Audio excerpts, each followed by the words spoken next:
The FBI is the most sophisticated law enforcement agency in the world, pursuing the most dangerous criminals.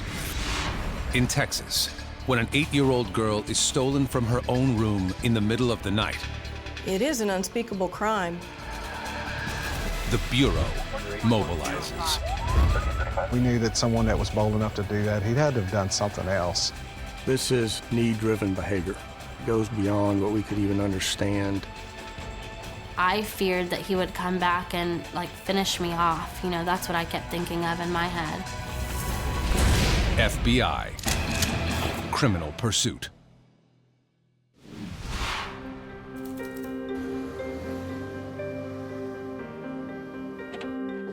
It's the summer of 2008, and FBI Special Agent Richard Renison is digging into a cold case that rocks the veteran detective to his core. 18 years earlier, in a tiny South Texas town, a young girl was abducted from her home, brutally assaulted, and left for dead.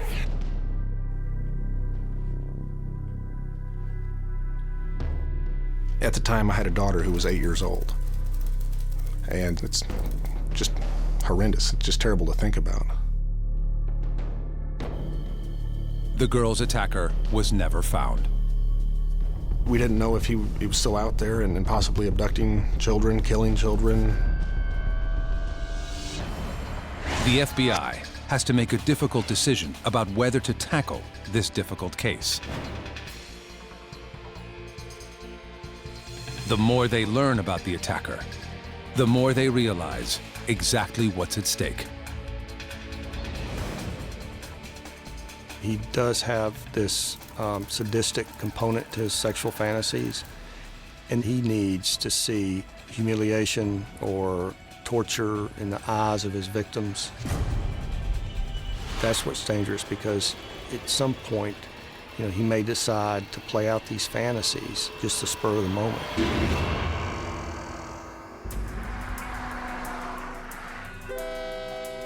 Dickinson, Texas, 1990. A mother wakes up and calls out to her 8-year-old daughter, Jennifer. Jennifer! But the young girl doesn't respond. We're late. Jennifer? The mother searches in every room, looking under beds and in closets. But Jennifer is nowhere to be found. Jennifer's mother did search for probably about 30 or 40 minutes on her own. Unable to locate her daughter, the mother frantically calls police. 911. At first, they think she must be at a friend's house. This was a real quiet area. It was not uncommon for a child to get out and go play out in the courtyard and things like that. But a search of Jennifer's room reveals that her bedroom window is open. The window is dusted for prints, though it's unlikely anything will be found. There had been so many people in and out of the apartment, so many people looked and examined the window that there was really nothing that I could do. Police don't know whether Jennifer left her room on her own or was taken by force. But violent crimes in Dickinson, Texas are rare, so they assume Jennifer has run away. With each moment, their concern grows.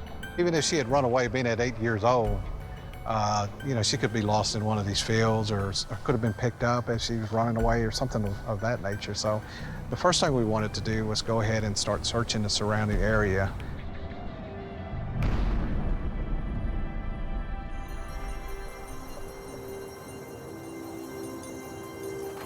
Later that day, 9-year-old Cruz Nunez and his friends start a game of tag Be careful, guys.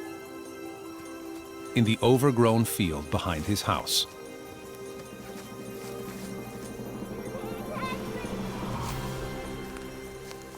I remember the grass was at least my height. The game barely begins before one of Cruz's playmates yells for him to come out of hiding. But she was like, just go down the trail a little bit. And I said, for what? And she kept pushing me, and I was telling her, you know, what is it? Is it a snake or a dog or something? Because I don't want to get bit by it. Reluctantly, Cruz follows the trail a few more steps. It started to curve a little bit, the trail did. When it curved, that's when I seen her.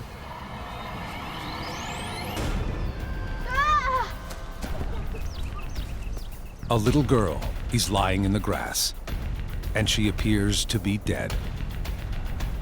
She was, completely nude, and I just seen a bunch of blood, and it really bothered me. I never, I was little to see something like that. What is it? Cruz and his friends race back to his home.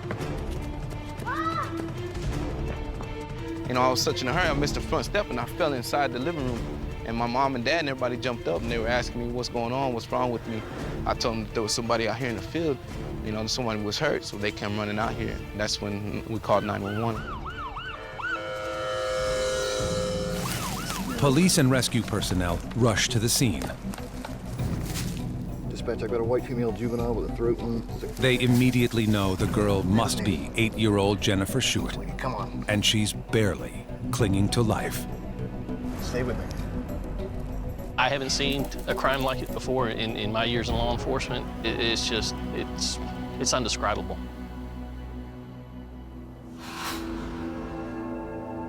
Jennifer is airlifted to a hospital in Galveston. There, doctors determine she has been raped. And there's more. Her throat has been sliced from ear to ear, severing her vocal cords. I was able to see the photographs from when she was in the hospital. The photographs that I saw depicted to me a young female that was deceased, and that's the way she looked to me. Doctors labor to save Jennifer's life. We just got her out of surgery. We're not sure if she's going to be okay yet, but we're... They deliver the devastating news to her family that if she lives, she may never talk again.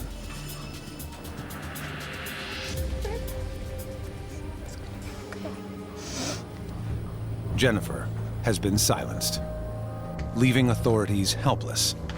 They had a victim who was alive, but they couldn't communicate with her. They couldn't get information from her as to what had taken place. Fear grips the entire hospital staff, including Sharon McBride, a registered nurse who has a daughter Jennifer's age. It was terrifying to think that something like this, could happen to my own daughter. Nurse McBride encourages Jennifer to fight for her life and to somehow communicate to police who has done this to her. I was just reassuring her and telling her how brave she was.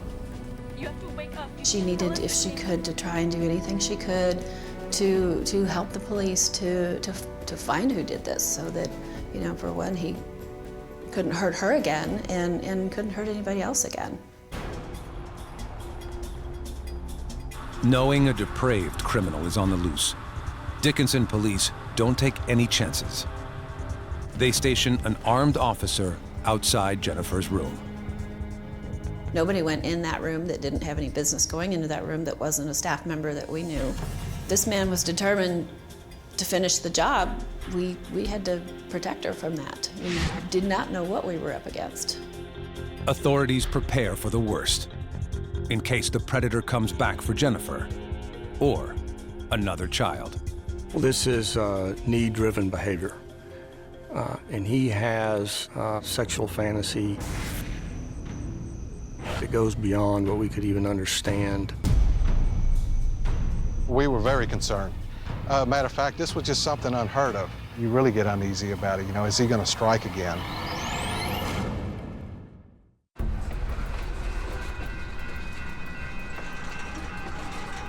August 11th, 1990. In a Galveston hospital, 8-year-old Jennifer Shuit is fighting for her life after being found in an overgrown field, naked, sexually assaulted, and with her throat slit. Jennifer's parents have been told that if she survives, she may never talk again. Without Jennifer's voice, it will be almost impossible for investigators to track down her predator. And Dickinson, Texas police are desperate to find him. There's always a clue. There's gonna be something there, you just have to find it. And that's the hard part. Investigators scour the site where Jennifer was found. Using an ultraviolet light, evidence technician John Pruitt discovers microscopic cotton fibers just feet from where the tiny victim was left. My thought process at that time was, did this individual cut his own clothing off? Was he so focused on hurting this child that he cut his own clothing off? So those fibers were going to be important at one point if we could ever find something to match them to. Police extend their search for evidence and find Jennifer's pink pajama top and cotton underwear 2 blocks away. Dispatch, I need a forensics unit at the intersection of Holmes and Unicorn. I've got some evidence to be collected. Wrapped around her clothes, a man's light blue t-shirt and a pair of men's underwear. Finding that kind of evidence today would have been like, you know, the old cliche, finding the smoking gun. It would have been the golden egg of the case. But at this time, DNA technology is in its infancy. Back in 1990, a lot of people had never heard of DNA. Dickinson PD sends the clothes to the country's leading DNA experts.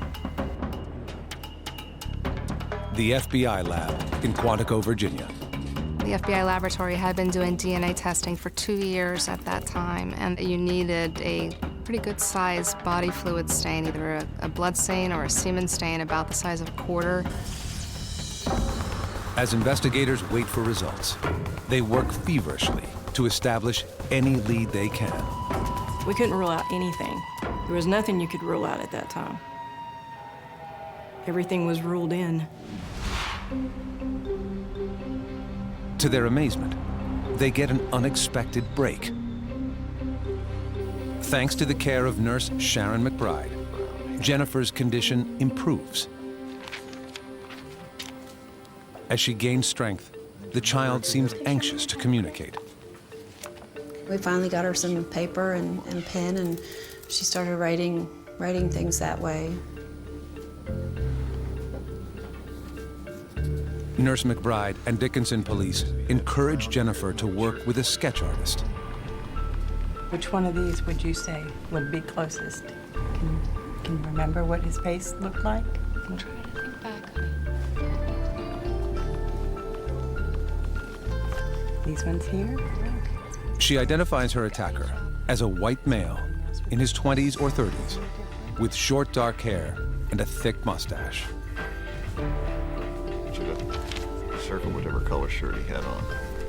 She describes his clothing, as well as the Buick automobile he was driving. And she writes, the man told her his name, Dennis.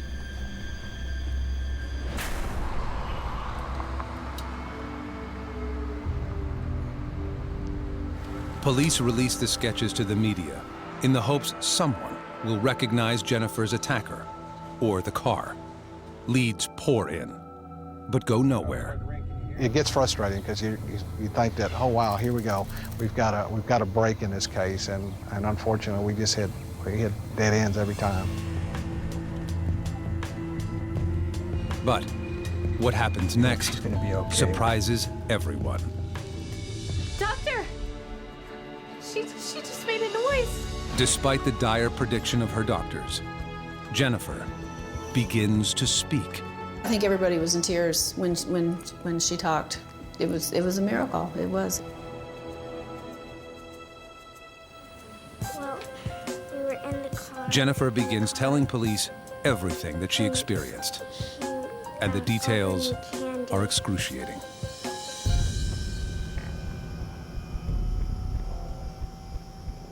My mother and I went to bed together, like usual, our nightly routine.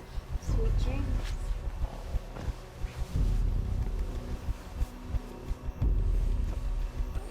And then in my sleep, I was itching my mosquito bites and kicking her.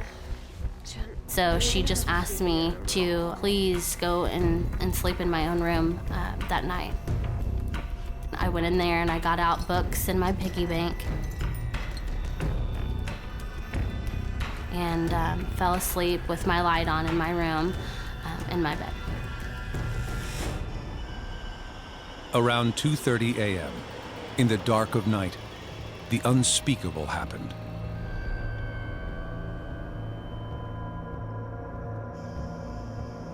An unidentified man snuck through the first-floor window of Jennifer's apartment.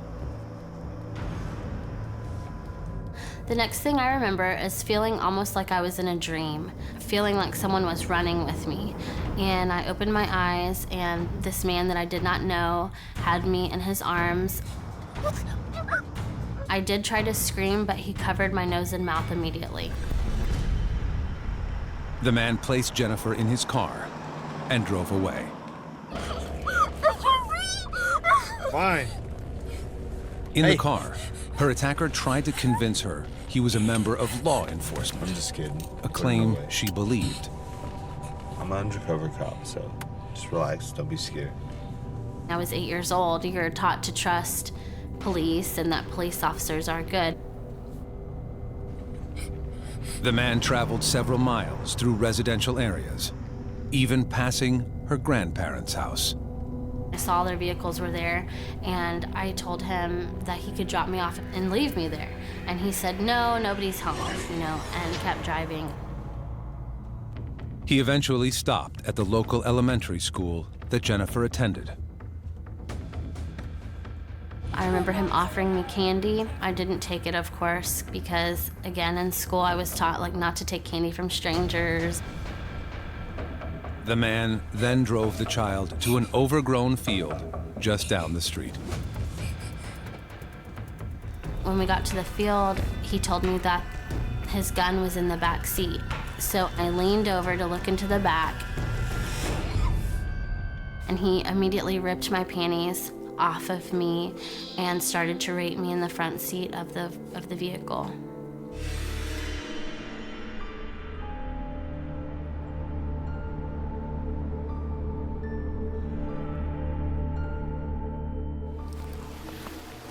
Jennifer blacked out and awoke to find she was being dragged by her ankles through the field. He had stopped dragging me. I had my eyes open and immediately shut them and played dead. And he dropped my legs and left me in a fire ant pile. And then he just left. Jennifer struggled to call for help, but found she could not move or even scream. Every time I would try to even lift my head, I didn't have the ability to. I still didn't know that my throat had been cut. And I somehow got the strength to just kind of throw my hand on my neck. And when I did that, I could feel that it was open. I immediately just started praying for all my family and everything. I was very at peace. I don't remember feeling scared at that point. I just knew that I was going to die. But Jennifer has beaten the odds by surviving and regaining her voice.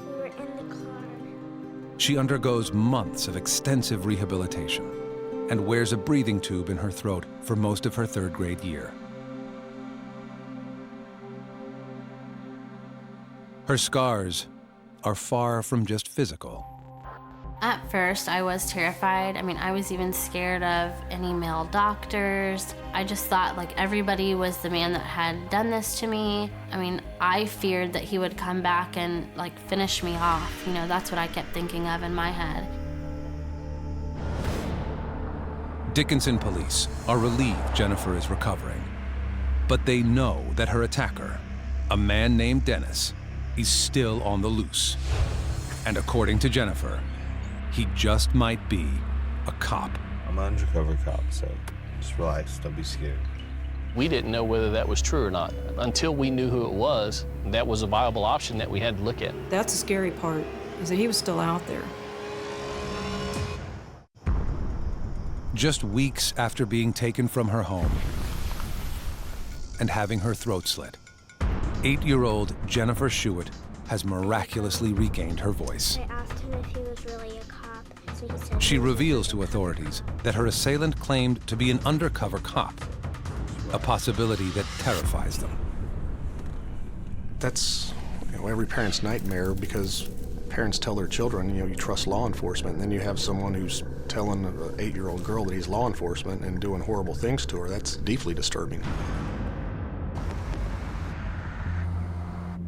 To make matters worse, the FBI lab in Quantico, Virginia, is unable to even test for DNA. The stains on the man's clothing found with Jennifer's are simply too small. But the fibers found at the crime scene are a match to the men's underwear found 2 blocks away. And 2 pubic hairs of Caucasian descent are found intermingled with the clothing. But given the current technology, analysts are afraid that testing the hairs could jeopardize the entire case. We had to make a decision based on, did we want to take a chance on losing the only 2 pieces of evidence we had, those 2 pubic hairs, and try to extract mitochondria. If that extraction failed, then those 2 pieces of evidence for that time frame in 1990 were gone forever. Investigators make the difficult decision to delay further testing until they have a viable suspect. Here we have a bunch of evidence, if you will, that was recovered from a scene that, and our hands are tied. So we have an individual walking around out there, driving around looking for another victim, and we couldn't do anything. That suddenly changes in 1993. It's a man that Police get a promising lead when Jennifer, now a 5th grader, is reading the newspaper and sees an obituary for someone who looks like her attacker. The deceased man was in prison and, as it turns out, attended high school with Jennifer's mother. Her mother, in her mind, put 2 and 2 together and felt this must be her attacker. He knew me, he knew her, it must be him. Investigators consider testing the pubic hairs found among the discarded clothing to compare DNA, a move that would destroy the evidence. Then, they learn that the suspect was killed during a prison scuffle and has already been buried. We didn't have hair to match with him, but based on his blood type, we ruled him out at that point. Days turn to months, and the case grows cold. It will take 18 long years before new life is breathed into Jennifer's old case. 18 years, the violent predator is on the loose. I thought about my attack every day. I still slept in bed with my mom till I was like 15 because I was terrified of the dark, just of him coming back.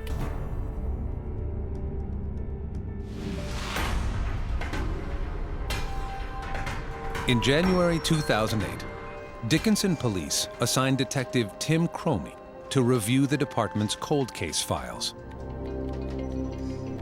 including Jennifer's. This case had been here for 18 years. I knew a lot of the investigators personally. I didn't want to talk to any of them and get opinions from them. I wanted to start with fresh eyes. He asks for help from an acquaintance in the FBI's Texas City resident agency, Special Agent Richard Renison. The agent specializes in the most heinous of crimes, those against children. The thought of an 8-year-old child laying in a field and covered in ants and after a horrible sexual assault,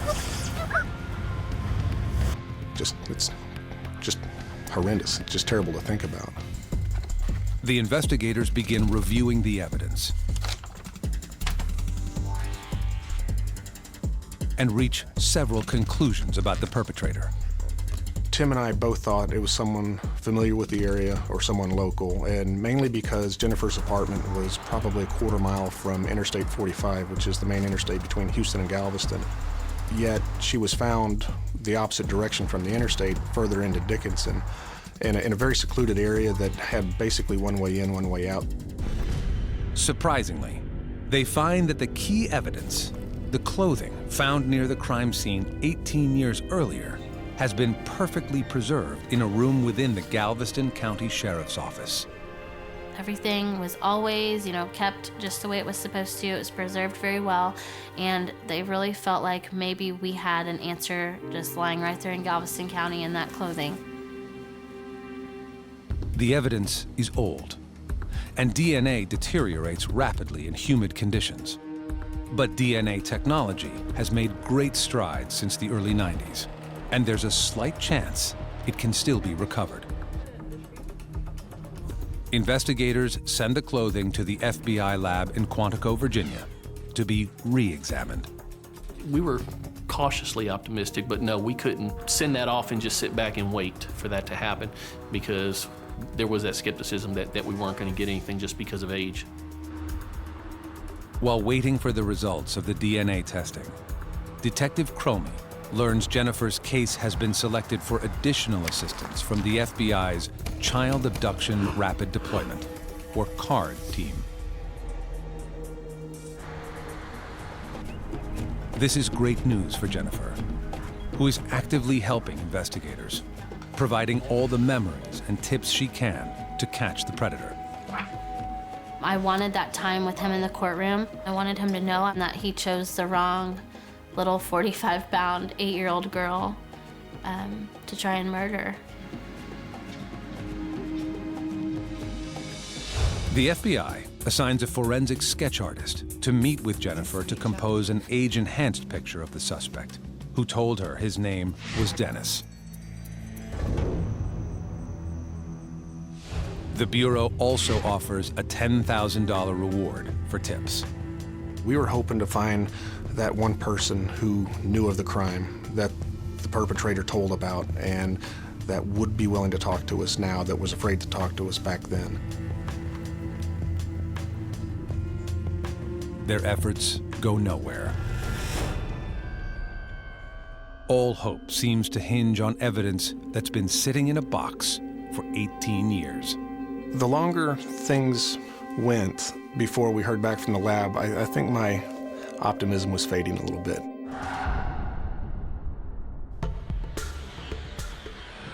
But in September 2009, 19 years after Jennifer Shuit was kidnapped, sexually assaulted, and left to die, investigators get the break they've been waiting for.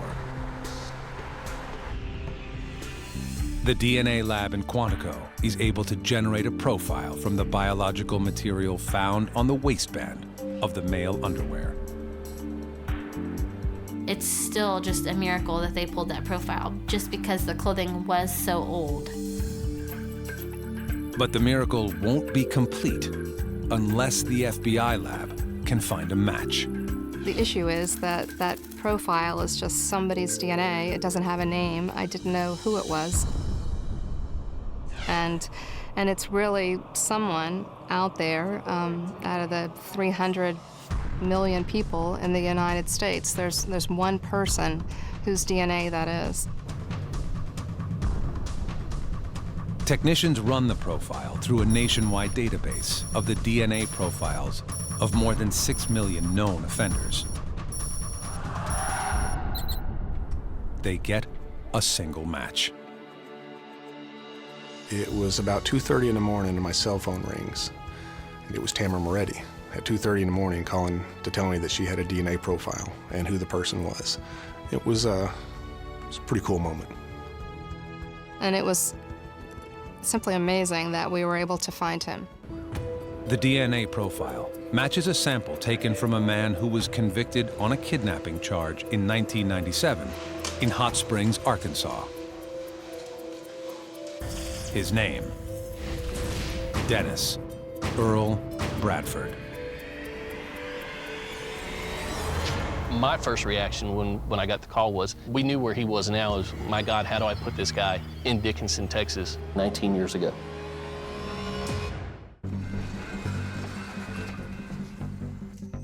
Nearly 20 years after the kidnap and sexual assault of 8-year-old Jennifer Shuit, investigators finally have a suspect. DNA testing has linked the evidence to 40-year-old Dennis Earl Bradford. Neither one of us had ever heard of that name, had never been in the investigation at any point, and was a complete stranger to us up until that day. Dickinson Police Detective Tim Cromie and Special Agent Richard Renison are anxious to learn more about this mysterious suspect.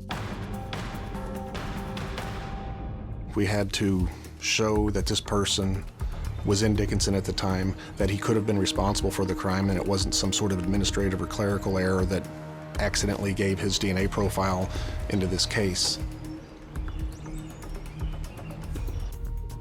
At first glance, Bradford seems like an upstanding citizen. He works as a welder in Little Rock, Arkansas, and is married with children. He had a lot of aspects to his life that made him look like just a perfect, normal family man.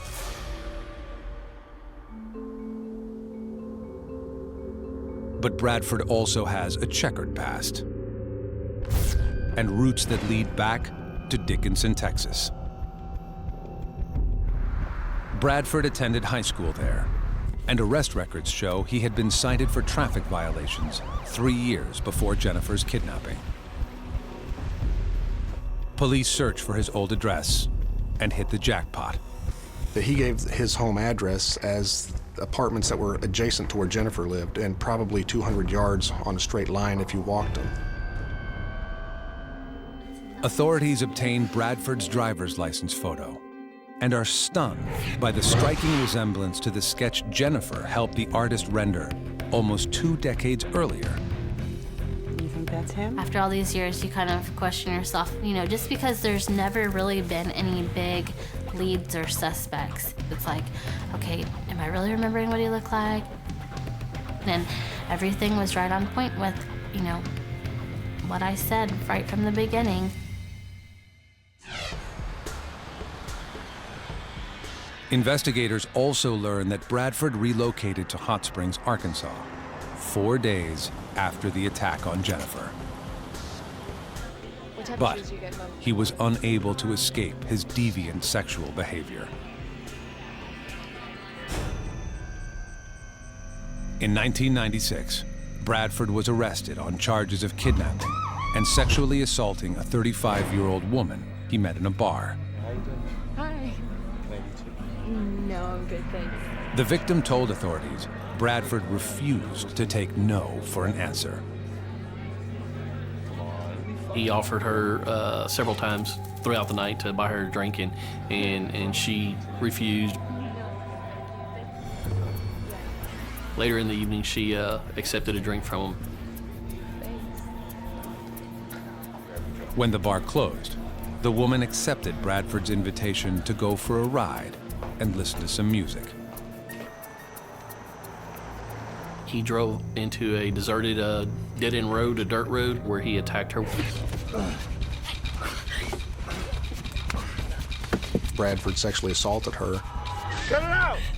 And actually cut her throat, but it was a superficial wound. Held her head underwater in a creek and appeared that he was trying to drown her, and then for whatever reason he stopped.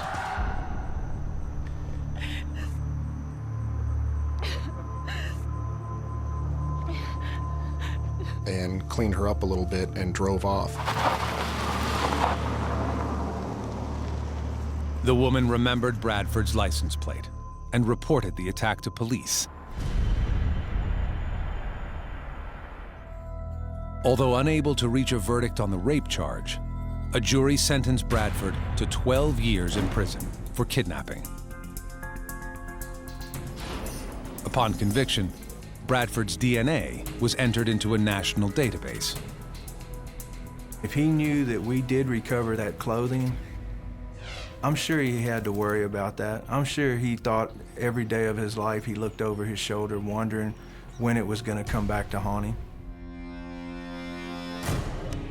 Bradford served 3 years of his sentence before being released on parole in February 2000. He then relocated to Little Rock. Since then, he'd been a free man. But the FBI is about to change that. On October 13th, 2009, authorities pulled Dennis Bradford over during his morning commute to work with his wife. We decided it would be best to have patrol officers pull him over and tell him that he had an outstanding warrant. I need you to put your hands back behind your back for me. We need to take you downtown to talk for us. What is this all about, sir? Which in fact was truthful. We just didn't tell him that it was for attempted capital murder from 1990 in Texas.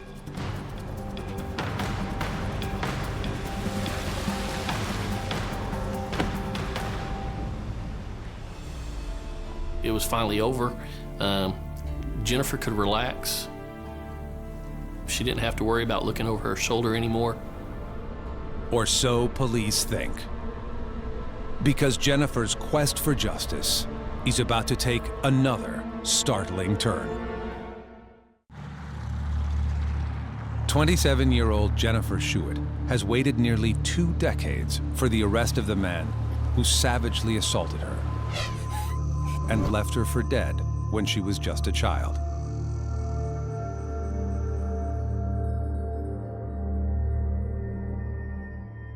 On October 15th, 2009, her attacker, Dennis Bradford, is extradited back to Texas. And Jennifer comes face to face with him. Detective Cromie and I drove Mr. Bradford back from the airport and brought him to the Dickinson Police Department. And Jennifer was there waiting. Jennifer can't believe her attacker is finally in custody and wants to see him for herself. Bradford is placed in a holding cell with a 2-way mirror.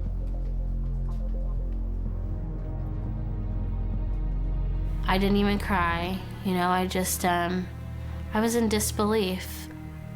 I was like, wow, this is the man that I've been looking for 20 years. It was very emotional. And Jennifer was the one that was comforting people, saying it's going to be okay. Detective Cromie whispered in my ear, he said, I told you we'd get him. It was really just like the best day of my life. Bradford is charged with attempted capital murder. If convicted, he faces up to life in prison. While Bradford is awaiting trial, Detective Cromie and Agent Renison question him about the attack. Bradford is unaware the 2 men are being guided by the instruction of FBI profilers. We never told him that we had DNA that linked him to the case. We just asked him, you know, if he knew Jennifer and knew the name. He said, yeah, and it went downhill from there for him. Bradford surprises them by confessing to everything. She was innocent. And I was a sick, deranged, beat-up little punk. He also tells authorities he was exposing himself to women just hours before the attack. I do remember getting out of the car, and I walked over to this window, don't know why, and I just peeked in.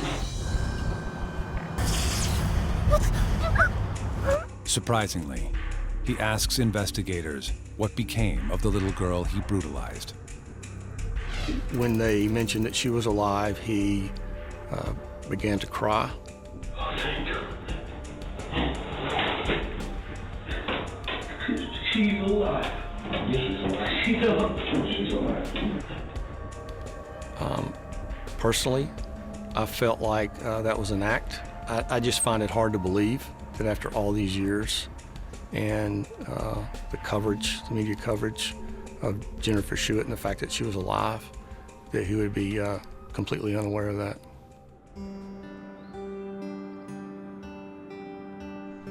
Jennifer is waiting for her day in court when she can look Bradford in the eye and tell him how his actions have changed her life. But that day will never come. 7 months after his arrest, on May 10th, 2010, guards at the Galveston County Jail find Dennis Bradford's body hanging from a makeshift noose inside his cell.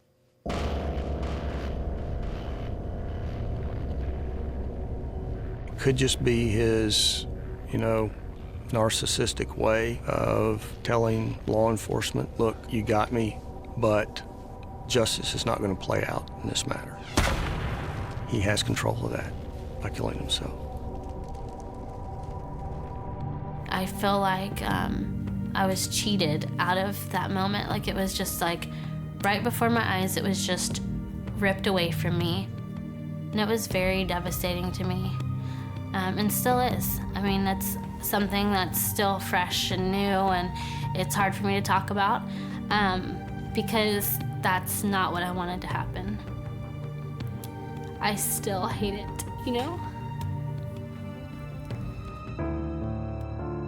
There are other scars that Jennifer has learned to live with. I've always wanted, a big family, and so finding out that because of the attack that, I won't be able to conceive naturally, I mean, that was heartbreaking to me. But again, there's nothing I can do about it but move forward and keep a positive outlook.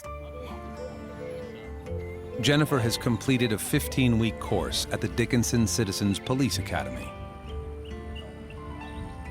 She has returned to school and hopes to earn a degree in criminology. For now, she shares her story through speaking engagements. There are thousands of victims every year like Jennifer. Unfortunately, a lot of them don't live through it. And Jennifer, I think, is able to give hope to people who have been victims of some horrible crime and let them know that it's going to be okay, you can get on with your life. She always credits the investigators who held her hand in the fight for justice. I appreciate that they let me be involved because, I think that they knew as much as I did that we needed each other. And every time she tells her story, she is reminded of how she became unbreakable. I had a higher power looking out for me, and there's just that reason why I lived. Like, I knew in that field that night that I was going to die, and that did not happen. So I feel like I'm here for a reason, and my reason is to use my voice, and that's what I'm going to keep doing.